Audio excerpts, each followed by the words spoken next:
बिस्मिल्लाहिर्रहमानिर्रहीम। आज मैं नमाज की क़िराअत के हवाले से एक बहुत अहम मसले को बताना चाहती हूँ। और अमूमन देखा ये गया है कि नमाज की क़िराअत में ये गलती बहुत से लोग कर रहे हैं। और नमाज चूँकि एक ऐसी इबादत है कि अगर ये कबूल हुई तो बाकी अमाल भी कबूल होंगे, और अगर नमाज को रद्द कर दिया गया तो मासूम अलैहिस्सलाम फरमाते हैं बाकी अमाल भी रद्द कर दिए जाएंगे। तो इसलिए हमें नमाज के मसाइल को अच्छी तरह से सीख लेना चाहिए। और वो मसला क्या है कि नमाज की क़िराअत किन सूरतों में आहिस्ता आवाज़ में करनी चाहिए, किन नमाज़ों की क़िराअत जो है वो बुलंद आवाज़ से करनी चाहिए। क़िराअत से मुराद यहाँ पे सूरह अल-हम्द और दूसरा सूरा जो कि 2 रकतों में 2-2 सूरे पढ़े जाते हैं वो मुराद है।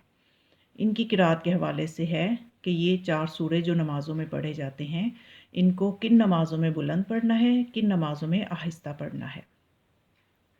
और इनकी इल्लत भी मैं बताना चाहती हूँ कि जिन नमाज़ों में इनको बुलंद पढ़ना है तो क्यों पढ़ना है, और जिनमें आहिस्ता पढ़ना है तो आहिस्ता पढ़ने की इल्लत क्या है। और जो इन 4 सूरों के अलावा बाकी नमाज है, जैसे ज़िक्र रुकू, ज़िक्र सजदा, क़ुनूत, तशहुद, सलाम, उसमें नमाजी को इख्तियार है कि वो इनकी क़िराअत आहिस्ता करे या बुलंद आवाज़ से करे।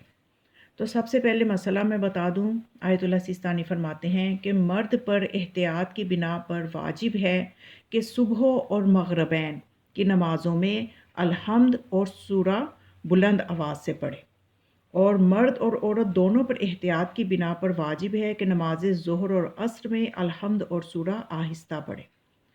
और फरमाते हैं कि एहतियात की बिना पे ज़रूरी है कि मर्द सुबह और मगरिब व इशा की नमाज में ख़्याल रखे कि अल-हम्द और सूरा के तमाम कलिमात हत्ता कि उनके आखिरी हर्फ तक को बुलंद आवाज़ से पढ़े।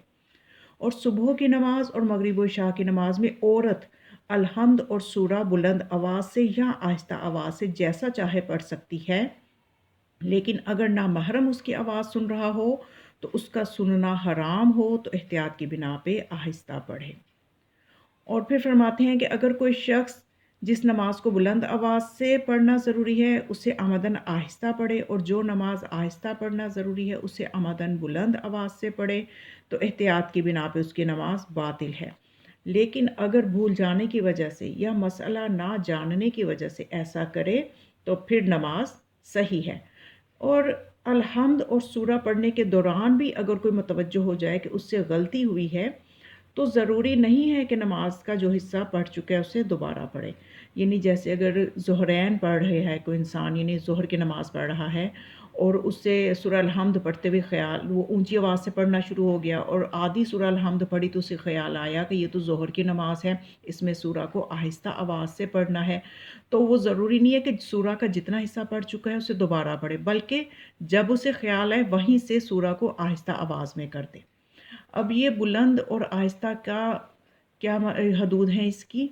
तो बुलंद आवाज़ से पढ़ने का मतलब ये नहीं है कि इंसान बहुत ऊँची-ऊँची जैसे फ़रियाद करता है इस तरह से पढ़े, बल्कि बुलंद का मतलब ये है कि इंसान इतनी आवाज़ में पढ़े कि अगर उसके पास चंद लोग बैठे हों तो उन तक भी उसकी आवाज़ जा सके। या अगर चंद अफ़राद ना बैठे हों तो इतनी आवाज़ हो कि उसे पता हो कि अगर कोई बैठा हो तो उस तक ये आवाज़ जाएगी। और आहिस्ता का ये मतलब भी नहीं है कि आवाज़ का बिल्कुल गला घोंट दिया जाए। आहिस्ता का मतलब ये है कि इंसान जो नमाज़ पढ़ रहा है वो खुद सुन सके उसकी रात को, लेकिन उसे ये यकीन हो कि अगर कोई पास बैठा हो तो वो नहीं सुन सकेगा। इसको ये आहिस्ता की हद है। तो इसमें मर्द और ज़न का मसला भी आपको पता चल गया कि औरत के लिए लाज़िम है, मर्द और औरत दोनों के लिए लाज़िम है कि ज़ोहर और अस्र की नमाज़ों में जो पहले 2 सूरा पढ़े जाते हैं, 2 रकतों में जो 2-2 सूरा पढ़े जाते हैं, इनकी क़िराअत आहिस्ता करे।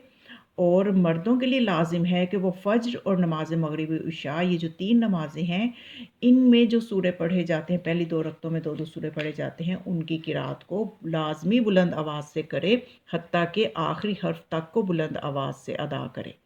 तो अब जानते हैं कि इसकी इल्लत क्या है? क्यों इन नमाज़ों में नमाज़ ज़ोहर और अस्र में सूरों को आहिस्ता क्यों पढ़ा जाए, और नमाज़ मग़रिबैन और फ़जर में सूरों को बुलंद आवाज़ से क्यों क़िराअत किया जाए? तो ये इस सिलसिले में एक रिवायत है इमाम जाफ़र सादिक़ अलैहिस्सलाम से, इल्लुश शराए किताब में ये रिवायत मौजूद है کہ جب امام علیہ السلام سے دریافت کیا گیا کہ کیا سبب ہے کہ نماز فجر اور نماز مغرب و عشاء کی نماز بلند آواز سے پڑھتے ہیں اور بقیہ تمام نمازوں میں مثلاً ظہر اور عصر کی نماز میں سوروں کو بلند آواز سے نہیں پڑھتے، اس کا سبب کیا ہے؟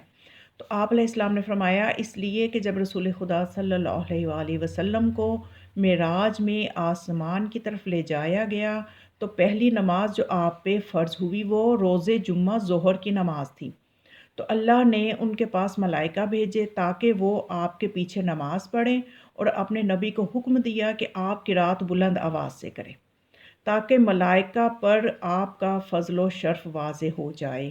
اب یہاں پہ یہ آپ یاد رکھیں کہ جو روایت میں بیان کر رہی ہوں یہاں پہ روز جمعہ ظہر کی نماز کی بات ہو رہی ہے کہ روز جمعہ ظہر کی نماز کی جو صورتیں ہیں وہ بلند پڑھی جائیں گی، وگرنہ جمعہ کے علاوہ باقی دنوں میں ظہر کی نماز جو ہے وہ عصر کی نماز کی طرح اس میں صورتوں کی قرات آہستہ کی جائے گی۔ اور پھر اس کے بعد روایت آگے بڑھی، آپ نے فرمایا کہ اللہ تعالیٰ نے پھر حضرت پر عصر کی نماز فرض کی اور کسی بھی ملک کو آپ کے پیچھے نہیں بھیجا اور حکم دیا کہ آپ قرات کو آہستہ کریں۔ اس لیے آپ کے پیچھے چونکہ کوئی بھی فرشتہ نہیں تھا اس لیے آپ نے قرات کو آہستہ کیا۔ پھر اللہ نے آپ پر مغرب فرض کی اور ملائکہ کو حکم دیا کہ آپ کے پیچھے نماز پڑھیں۔ اس طرح سے نماز عشاء میں بھی ملائکہ کو حکم دیا کہ وہ آپ کے پیچھے نماز پڑھیں۔ تو اس طرح سے یہ ان نمازوں میں آپ نے قرات بلند آواز سے کی۔ اور جب صبح قریب ہوئی تو اللہ تعالیٰ نے آپ پر نماز فجر کو فرض کیا اور آپ صلی اللہ علیہ وآلہ وسلم کو بآواز بلند قرات کا حکم دیا تاکہ ملائکہ پر آپ کا فضل و شرف واضح ہو جائے، اس لیے ان نمازوں کو بلند آواز سے پڑھا جاتا ہے۔ ان نمازوں کی صورتوں کو بلند آواز سے پڑھنے کی یہ علت ہے جو ہمیں امام علیہ السلام نے بتائی۔ تو یہ وہ فقہی مسئلہ تھا، اس میں کیونکہ میں نے یہ دیکھا کہ عموماً خواتین دوپہر کی نمازوں کی قرات کو بلند آواز سے کر رہی ہوتی ہیں اور مرد حضرات کو دیکھا گیا کہ وہ نماز مغربین یا فجر کی نماز کو آہستہ پڑھ رہے ہوتے ہیں۔ تو یہ دونوں چیزیں چونکہ غلط ہیں، اس لیے نمازوں کی قرات کے وقت آواز کا خیال رکھنا بہت ضروری ہے تاکہ ہماری نماز بہترین طریقے سے بارگاہ ہدیت میں قبول ہو جائے۔ تو بس ان علمی مسائل کو آپ دوسروں تک بھی پہنچائیں اور خود بھی ان پہ عمل کریں، اور چونکہ ہمارے ممبروں سے فضائل و مصائب آل محمد علیہ السلام تو بیان کیے جاتے ہیں لیکن فقہی مسائل بیان نہیں کیے جاتے، تو اس لیے میں نے اس چینل کا آغاز کیا ہے اور میری زیادہ کوشش یہی ہوتی ہے کہ میں احکام کو بیان کروں تاکہ ہماری عبادات درست ہو سکے۔